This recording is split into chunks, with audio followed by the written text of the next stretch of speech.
Hello everyone, welcome back to my mini blog. আমাকে দেখেই বোঝা যাচ্ছে যে আমি খুব অসুস্থ, বাট এই অসুস্থ শরীরেও আমার একটা প্রোগ্রাম আছে যেটা আমাকে করতেই হবে। একদম লাস্ট মুমেন্টে আমার শরীরটা খারাপ করেছে আজকে প্রোগ্রাম, আর কালকে আমার জ্বর এসছে।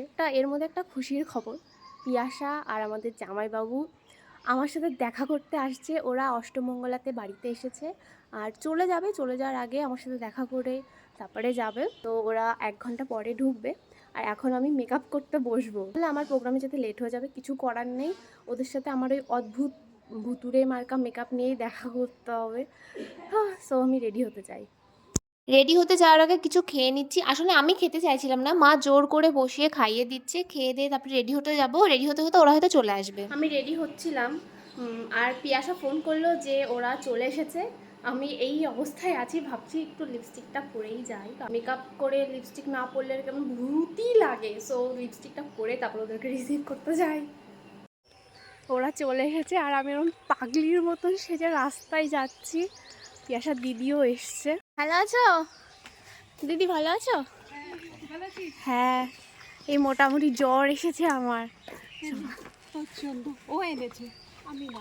ও থ্যাংক ইউ। আমি জানি ওটা ভালো খেতে, সেই জন্যই তো এনেছি। তোরা খাচ্ছিস না কেন?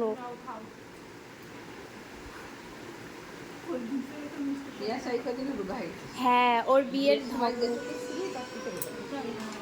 একটু রোগা হয়েছিল। হ্যাঁ, সারা বিয়েতে ও জুতোই পরেনি। আমার ক্যামেরাই চুরি করে নিয়েছিলাম আমরা।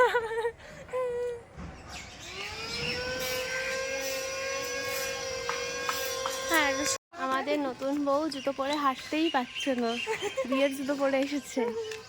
আমাদের জামাইবাবু কিন্তু খুব ভালো, আর এ বেশি ক্যাটক্যাট ক্যাটক্যাট করে।